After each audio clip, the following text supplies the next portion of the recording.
Wait, Lim.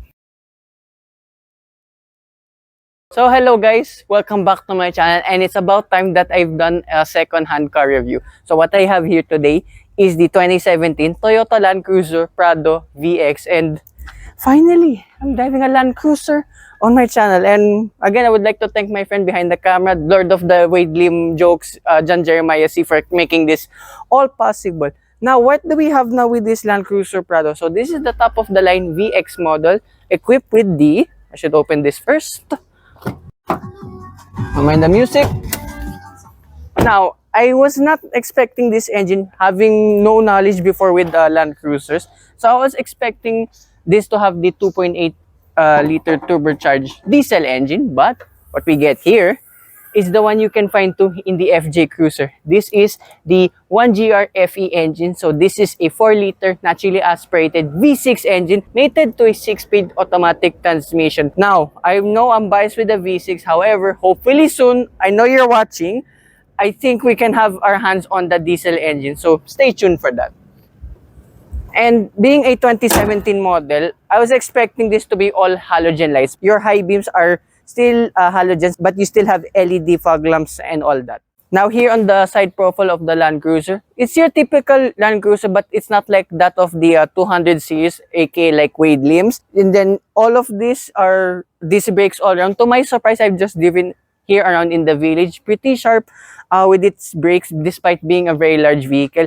And still being the top of the line, you are running on 18-inch wheels. And surprisingly, I hope you can see it on camera, you get paddle lamps on each side of the door. And as you can see here, side steps, which are large enough, but it's not at least going too much out of the body. Now here at the rear of the Land Cruiser Prado, okay, this I really have no clue whatsoever, but thanks to John again. Weird having a John on my channel. Anyway, it's very surreal that I have to do this. So usually when it comes to SUVs, it opens like that. And of course, this is a manual tailgate, but it opens like a, your usual off-roader. And this is the total space that you can get. And don't worry, I thought this was only a 5-seater.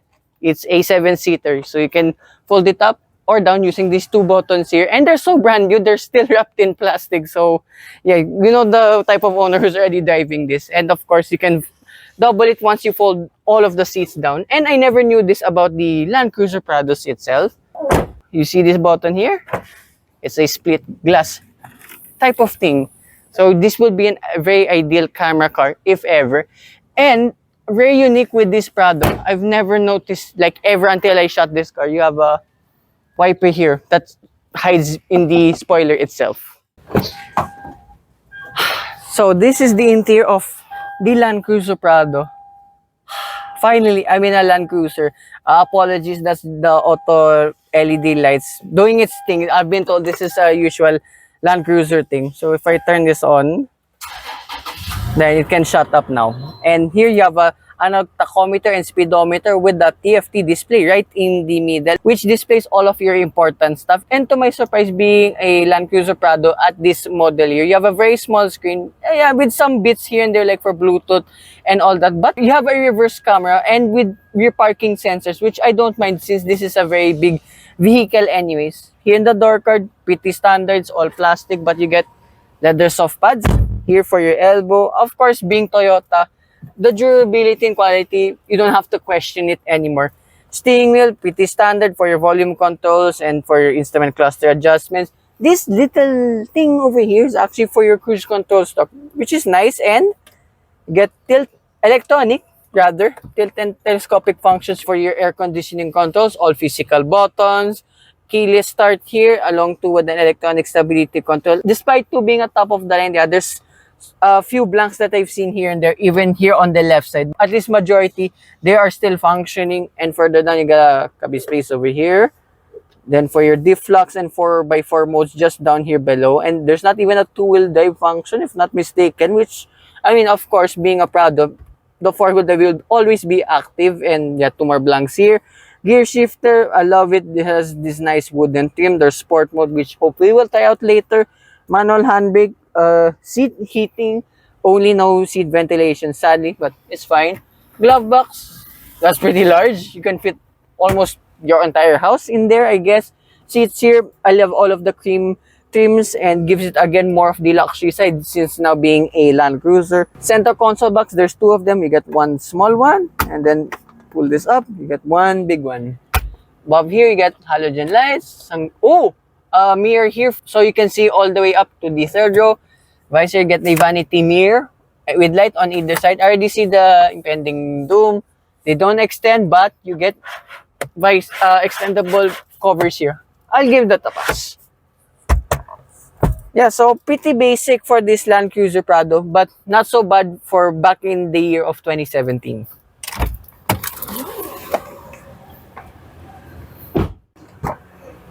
So now here in the second row of this Land Cruiser Prado, here the door card, pretty much the same like the ones in front. You still got that nice wooden trim over here. I mean, I think it's plastic, but it gives a nice look since, again, being wooden.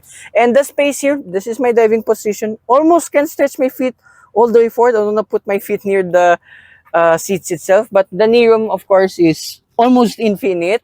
Headroom, wow, like all more than 8 inches, even though I'm 5'4". This is why people love the Land Cruiser Prado in the first place, because of course you get all of the off-road, and being a Toyota, you still get a lot of practicality with this. And I think, if not mistaken, everyone backed off from the FJ Cruiser to drive to have one of these rather, because yeah, you can fit 7 people here.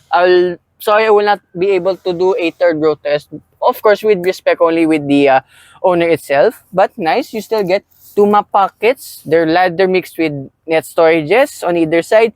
Here in the middle, you get your air conditioning controls along too with a 12-volt socket, central armrest with, 2 pop-out cup holders. And what is this? Can you move that? Ah, no, that's it. I thought there was like a pad here for cubby space like for phones, but well, for your elbows, it's excellent. And above here, on either side, even up to the third, you get your air conditioning vents. Right, so sorry, again, no third row test, but what I would like to show you now is when we go for a drive. So, this is what LIM feels like driving every day. Amazing. So, kidding aside, first impressions when I was driving this around in the village itself, yes, it may be a big car, a Land Cruiser, well, a Prado to be exact. It's not as intimidating as I once thought. I mean, yeah, the steering is heavy in a way, but it's not as heavy that I once anticipated maybe in the LC200. I don't know, but we will know in the future. But comparing with like some other 4x4 vehicles out there, yeah, it's pretty easy to throw around, like just slow speed driving. I've not floored this, but we will do later on. Driving this chill, slow speed is actually smooth. Of course, knowing being a Toyota and not being a diesel engine. Remember, this is the 4-liter V6. Just low speed driving here, driving very, very sensibly in a village. Yeah, so easy to drive. Drives like every other SUV that I tried out. And the visibility is excellent. You have very, very good corner windows, and going to humps, even the most uneven roads that are here in the village, that even here going through a manhole. Again, you don't feel a thing, which is amazing. Brakes, surprisingly, pretty good too for what this is, because yeah, you're running on disc brakes for a very big 4x4 vehicle. And here, just running around 30 kilometers per hour. You can hear a bit of the V6 humming into the cabin, but it's not an unpleasant experience. So for sure, maybe the diesel will be a little bit harsher than usual. Finally here, arriving in SLEX, so we can unleash whatever we have here with this Land Cruiser Prado. Of course, being a 4x4 SUV, it's not going to be like a sports car or crossover. There's a lot of body lean here and there, but let's see what the 4-liter V6 is like. Ooh. Right, first off the bat, there's cars in front. Sounds good, of course, it's a V6 engine, and first time I encountered the 1GR-FE engine, which is the same that you find in the FJ Cruiser. Wow. She pulls. I mean, it's no like diesel crazy kinds of torque, but yeah, there is some pep to this. Okay, not to my surprise. And overtaking on the highway, yes, the 6-speed is just a tiny bit sluggish than usual, but once it gets going, she gets going.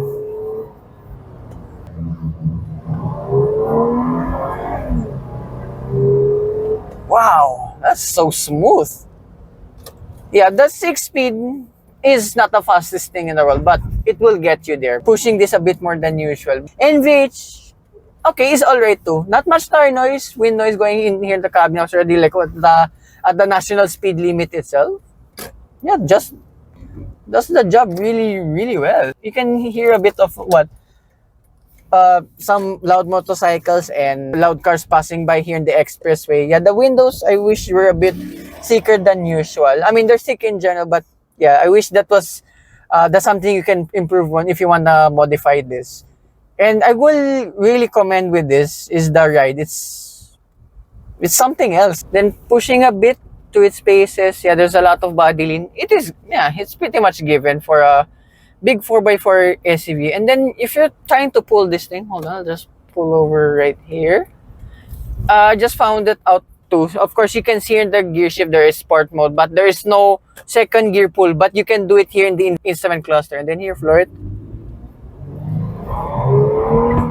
Ooh, wow, that's not bad off the line. Of course, you're carrying what 2 tons worth of metal. Yeah, it's pretty decent. So again, I wonder how the diesel will fare out. But I can tell immediately, I'm not being biased. I want to know the advantages of both the V6 and the diesel engine. But I know the diesel will be a bit more frugal in a way in terms of fuel economy, because this V6 is just too thirsty, to be honest. I mean, it's doing what, like 10, 11 kilometers per liter here in the city. And overtaking in this, we wanna fly.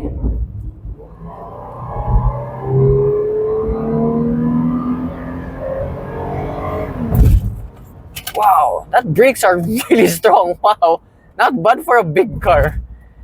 So yeah, that concludes my review of my first ever second-hand car review in a long time, and my first ever Land Cruiser Prado on my channel. So hopefully we can do the diesel version of this real soon. So again, I would like to thank my friend here, John Jeremiah C, the Lord of the Wade Limbs, for making this review possible. Wade Lim.